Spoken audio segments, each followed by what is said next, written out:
money, marriage, infidelity.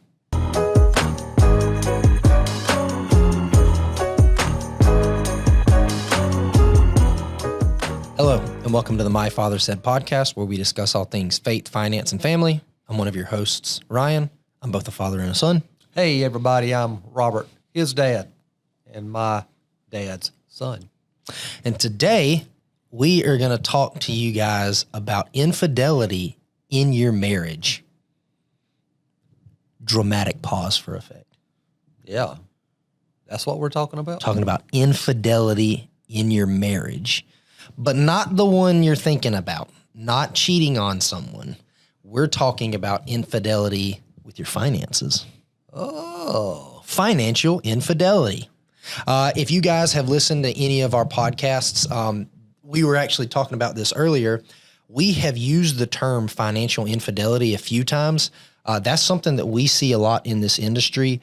That might not be common language if you don't do this. And so we wanted to talk a little bit about financial infidelity, what that is, how common it is, and the way it kind of shows up or how it manifests itself in people's marriages. Yeah, and it's not as uncommon as you would think it is. In a little bit, we'll get to some of the descriptions of financial infidelity, and you might find yourself in some of these, not realizing that you're committing financial infidelity, but it's not as uncommon as you may be led to believe only because you haven't heard of it. The reason I say that is according to statistics, in America today, approximately 40% of U.S. adults in committed relationships have admitted to financial infidelity. And that's just admitted. Yeah, that's the ones who have just admitted. So if it's 40% have admitted to it, I would say probably the number is doubled to where it is probably 80% or more have or better or worse than that, are committing some form of financial infidelity. Yeah, and that 40%, the article we were looking at kind of breaks it down. Gen Z, it's about 67% of people have admitted to having financial infidelity. Yeah, now for the old people like me, which I know I'm a baby boomer. The baby boomer, the greatest generation. That is it. Or so every one of them always tells us. Well, we are. We are the greatest generation. You enjoy your freedoms today because of the baby boomers who were here before you. They're the ones who stormed the beaches of Normandy. They're the ones who shot back at the enemy in Pearl Harbor. They're the ones who built the Industrial Revolution in this world. They're the ones who are the bedrock, the foundation of everything the rest of you in this world enjoy today. I could not agree more. And it is a wonderful, wonderful thing that we've got the freedom because of the sacrifices they made. But how many people did you grow up with or knew stormed the beaches of Normandy? A few, actually. Do you really? Yeah, because keep in mind, I'm 62. So when I was a young 10-year-old, 11-year-old, 12-year-old, I had relatives who were in World War II. We did? Yes. Yeah, Who did we? That would be uncles, cousins of uncles. These would be second cousins, first, second uncles. We would have individuals who actually served in the war. No kidding. Now, you wouldn't remember it because by the time the majority of them passed on, you were still just a little Todd. Mm-hmm. So you wouldn't remember the flag-draped coffins, the 21-gun salutes at the funerals. You wouldn't remember any of that. But if you go to our family cemetery, you will look at some of the headstones, you will see the military emblems on their headstones. Yeah, I know Papa was in the Navy, but I didn't know we had family members that were involved with World War II. Oh, yeah. Oh, okay. Yeah. Well, there you go. They are the greatest generation. Exactly. See, he is speechless for once. So that's good. So anyway, baby boomers account for about 33% of the individuals who had admitted to financial infidelity, to where you go all the way down to Generation Z. And I am presuming, because I don't know, Generation Z is what age group? Scott, can you look that up? Okay. I think I'm a millennial, so I would think I'm not a millennial. We're going to find out. So we don't know who we are and that sort of thing, but I know who I am. What year were you born? Who? Me? What, Yes. I was born in 94. So you are a millennial. You're a young millennial. I'm a young millennial. And your dad's a young boomer. Okay. I'm a young boomer? Boomer. Yes. I thought I'd be Or a late bloomer. a late boomer. A late boomer. Yeah. And then I'm an elder millennial. You're an What's, elder millennial. so Gen Z is 97 to 2012. So 1997 and later. So far. Basically. 2012. Okay. All right. Gotcha.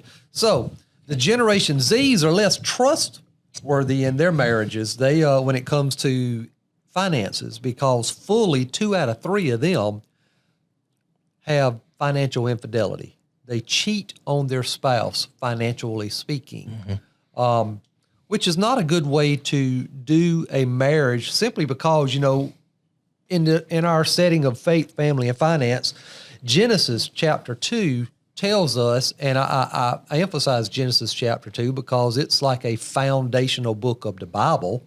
And it says, therefore a man shall leave his father and his mother and hold fast to his wife. And this is the key line. And they shall become one flesh. Yeah. So if you're one flesh, how is it possible for a person to commit infidelity with themselves? Yeah. All right. In other words, it's not possible Yeah. if it's done correctly. And I have seen it in my practice many years over time where individuals have come in and they have separate accounts, financial accounts. He has his account with his name only. She has her account with her name only. And then sometimes they have a joint account together. So they got 3 accounts. Right.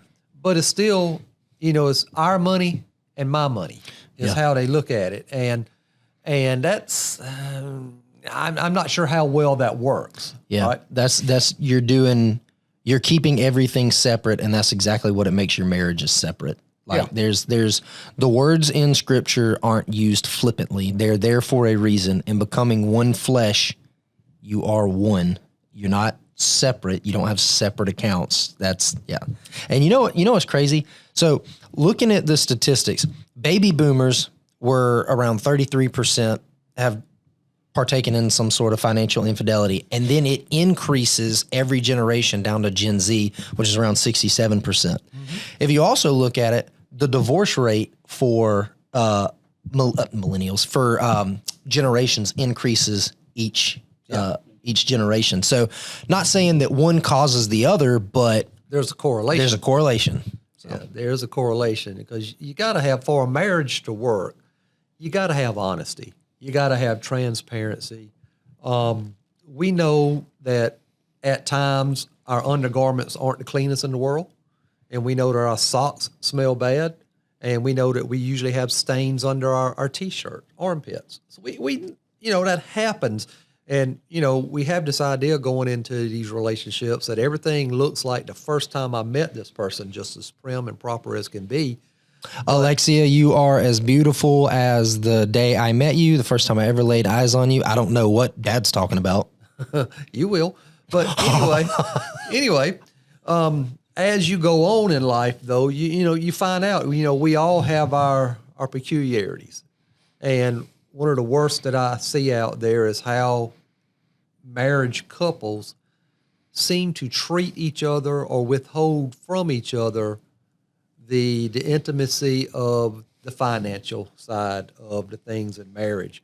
So what does financial infidelity look like? How do you spot some of the signs if your spouse is committing financial infidelity with you, or perhaps if you're committing financial infidelity with your spouse?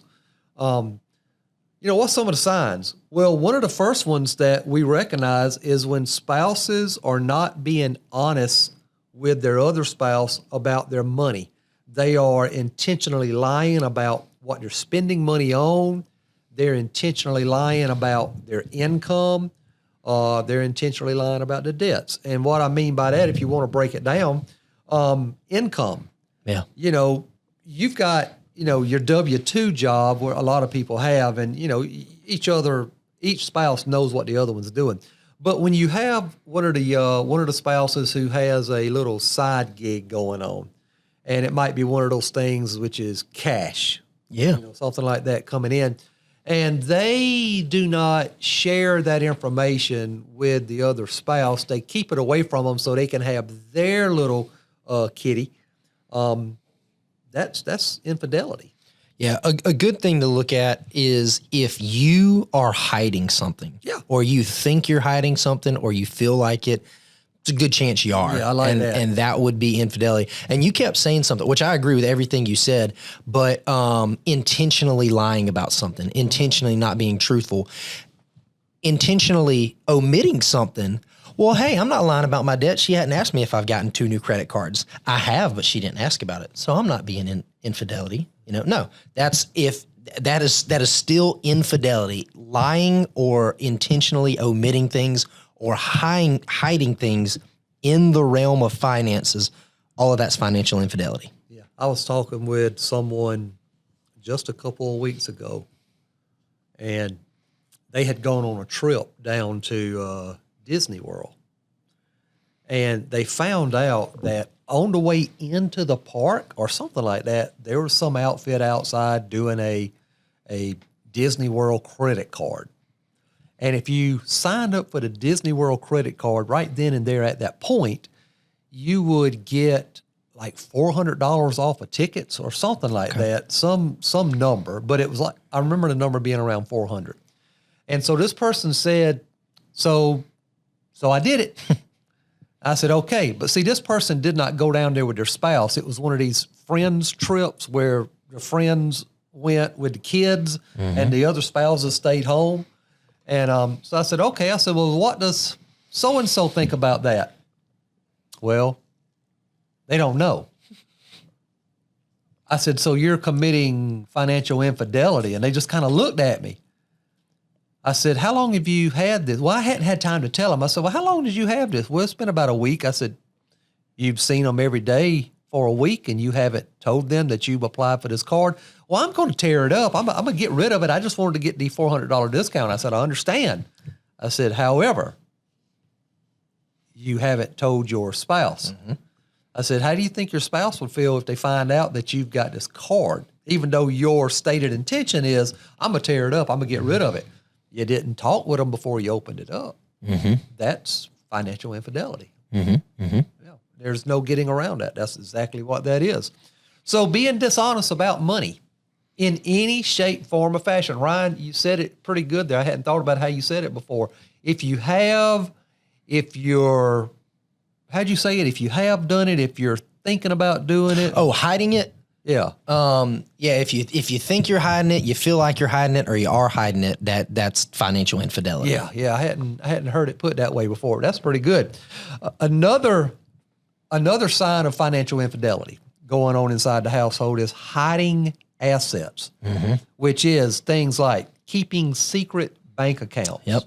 Or keeping secret credit cards from the other spouse, or any other financial information from your spouse. Yeah. If you're hiding it, why are you hiding it? Yeah. Why do you not want your spouse to see this? Why do you not want your spouse to know about this? After all, according to Genesis, we leave our parents and cleave to our mate to become one. Why do you not want yourself knowing about this? Yeah. So that's another form of financial infidelity. I've seen it before in our practices here where we are talking to individuals and we're doing their financial plans, and I can sense when something, more times than not, I can sense it, but not all the time. I can sense when 2 + 2 is not adding up to 4 here. And then later on, I get a phone call from one of the individuals who was in the office, and they will say to me, hey, I didn't want to say this because they don't know. Oh my gosh. But I got this situation. And it's like, oh, So how do we put this in the plan without putting this in the plan so we can have it in the plan to give you a plan? And the real answer is we cannot. Right. All right. There's no way of doing that. But yeah, that's another side of it. So dishonesty about money, hiding assets. There was a story. I may have said it on the podcast before. I know you and I talked about it because I didn't know what to do after we had this conversation. We had a guy come in. He's not a client.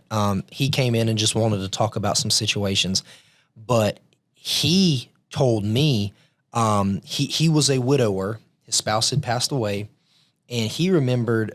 He came in and he was telling me a story about he started getting these letters like, "Hey, you're missing a payment," yada yada yada. And he's like, "What are they talking about?" And it's from these credit card companies. And he finally called and he reached out, and they're like, "Yeah, you've got a credit card, yada, yada, yada." And he's like, "I do not have a credit card. I've never had a credit card."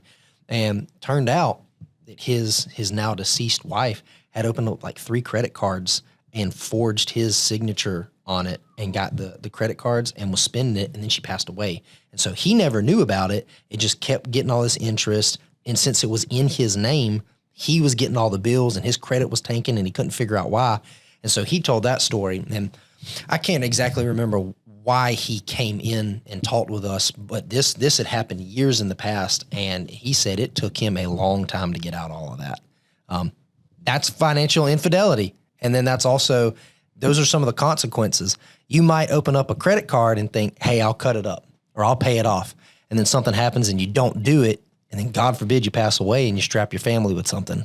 So, Yeah, well, that kind of goes in line with one of the other marks of financial infidelity, which we call secret spending. Secret spending would be making a sizable, significant purchase without consultation with your significant other. or a whole lot of small charges. So when I was getting my CFP, one of the things that we learned about with financial infidelity, not always, this isn't a foolproof science. Men typically make larger, less frequent charges. Women typically make smaller charges more frequently. Again, that's a blanket statement. It is not true for everyone, but it's just for illustration. Like a guy might not spend anything for 6 months and then find a $3,000 thing of golf clubs he wants to get and make the purchase. That's a big spend. He's not buying $3,000 worth of golf clubs every day. And then there's mom that spends $11 at Starbucks every morning. It's just a little bit, but then over time it's $3,000. And so that's another thing. Now, if it's in your budget, right now, it's not infidelity if you guys are talking about it, but that's some of the ways that it manifests itself. And a budget, by definition, is agreed upon spending. Yeah. So if you've got a budget, it is if you got a budget and you're sticking to it, it's hard to keep, or it's hard to have financial infidelity. Yeah. So Yeah. It's difficult. yeah, it's like, unless you budget financial infidelity. right. It's just responsibility and discipline. So it's like, it is, if my wife knows that I'm going to go to work and I'm going to come home and I have parameters set up, it is very hard for me to go and be unfaithful to my wife. Same thing with a budget. If we know what all the money is, we know where it's supposed to go, it is very hard for me to go and be unfaithful to my wife. Yep. I'll give you that. So another one, hiding debt, loans, spending habits that are taking away from your family's well-being. Car loan, Yeah. HELOC, all of that. Yeah. Any debt. Lottery cards. Oh yeah. Yeah. Lottery tickets. Yeah. Yeah. It's, it's kind of like you have folks. I'm gonna use beer. I'm gonna use beer as an example. So you have these folks who are married, they're living on a tight income, but Joe wants to drink his 2 cases of beer every week. Now, Joe's faithful husband, Joe comes home every day, Joe cuts the grass, Joe helps his wife out around the house. His wife could use, a new blouse, or she could use something to kind of, make her feel better about herself than than just the humdrum of being caught in that routine.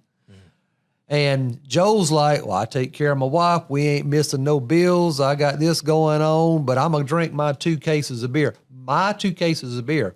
What is his wife's equivalent of 2 cases of beer? She doesn't have no equivalent of 2 cases of beer. So Joe is, in essence, he's committing a form of financial infidelity because Joe's taking care of himself, but he's not taking care of his whole body. There you go. All right. Yeah. So that in a case too is that's a way of being sneaky. So concealing debt, hiding loans, running out to the mailbox if you still get bills in the mailbox, running out to the mailbox, hiding financial passwords. Oh yeah. Your spouse says, "Hey, what's the password to the checking account?" And you, instead of giving the password, you just bring it up online and turn it around to them, but withhold the password from them. Yeah, that's a very good way to ruin your family if you pass away. Yeah. That's not good. Yeah, just lock them out where they can't get anything. And then, of course, one more that I share out is financial abuse, which basically means that one partner is using money to control the other partner. Yeah, we see that a lot with, and again, not always. We see that a lot with wife stays home, husband goes out and works. I make the money. I bring the money home. You don't work. You do this. And then, I still take care of my wife, but it's my money. That's what that can be what it looks like, among other things. Yeah. It's I give that person what I deem they need to have to get them from month to month or whatever it might be, and end the story.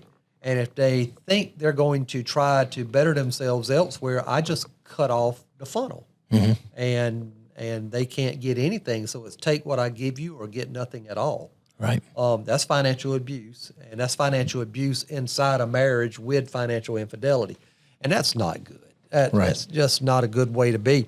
So we look at these things, financial infidelity, because we've used that terminology a lot in our podcast and never really discussed it. But financial infidelity, in short, is basically not being fully transparent with your significant other, not making decisions for the betterment of the whole, and being dishonest. And dishonest is essentially not telling the whole truth or omitting things which would be material to your household's financial picture. Yeah. We see it.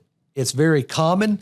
In fact, I think if we were all truthful at some point in our lives, we have all probably committed it, not to the degree that perhaps the person to the left or the right of you has, but we've all committed some form of these things. To say we haven't would probably be disingenuous, but we need to recognize that this is common, and it is one of the primary reasons why individuals fail to achieve their overall financial goals. Yeah. Because you're both not rowing the boat at the same direction with the same intentionality, using the same equal size oars in that boat. Somebody is holding back, and it's causing the entire boat to perhaps just spin around in circles instead of going in a direction that they want to go in. Yeah. Yeah. And it's financial infidelity, anything at all that you are not being faithful with to any degree in the realm of finances, that's financial infidelity. And you might be somebody might be listening to this thinking, this isn't a big deal. You guys are, making a big deal out of this. But the leading cause of divorce in America has to do with finances. Some stem from that. Yeah. More so than actual physical affairs in the marriage. So it might not sound like a big deal. It is a huge deal. And if we wanted to go down that rabbit hole, get a divorce. That's expensive. You want to derail a plan, get a divorce. And that costs a whole lot of money. It is easier and more cost efficient just to be faithful with your finances. Save everybody a lot of headache. Yeah. And for the person who hears the podcast today and they're saying to themselves that they're making a mountain out of a molehill, this really isn't a big issue, ask your spouse. Oh, yeah. Yeah. Ask your spouse. Yeah. See what your spouse thinks about that attitude. And you'll find out in a hurry if it's a mountain out of a molehill or not. Right. Yeah. All right. That's about all I got with financial infidelity. Yeah. So that has been another episode of the My Father Said podcast. If you are looking at developing a plan, you are looking at getting into the market, you want you and your spouse to sit down and get on the same page with finances, come see us, come check us out. We'd love to meet with you guys and build a financial plan. Also, if you like some of the principles that we talked about today, as always, I don't believe it. Robert and I wrote a book recently. You know what? Here, why don't you hold it? You're so proud of it. We wrote a book recently, Financial Harmony, Personal Fulfillment. If you like some of what we talked about, if you like some of the things we talked about on our other podcasts, check out the book, please. It's years worth of experience from both Dad and myself, and we finally sat down and wrote a book. So check it out. And with that, I'm Ryan. And before I say my name, I'm thinking to illustrate today's podcast even better, why don't we get a couple to come on here that has significant debt that they want us to try to help them with, and let's do their financial plan live. Ooh, like Jerry, to where we can start uncovering the finances, and we can let our folks who watch us on YouTube actually see the facial expressions and the body English, and perhaps the knuckles being tossed and the knives being pulled out when one spouse discovers, I have been married to a lying cheat. Yeah, let's find somebody that's really dysfunctional and do it there. That one would be good. Yeah, that's great. I think that's going to be a podcast coming soon. Yeah. If you're dysfunctional and you want to be on it, let us know. Yeah, call us. All right, call us. Let us know. All right. So he told you his name. I'm his dad. I'm Robert. And we will see you guys next time. Bye.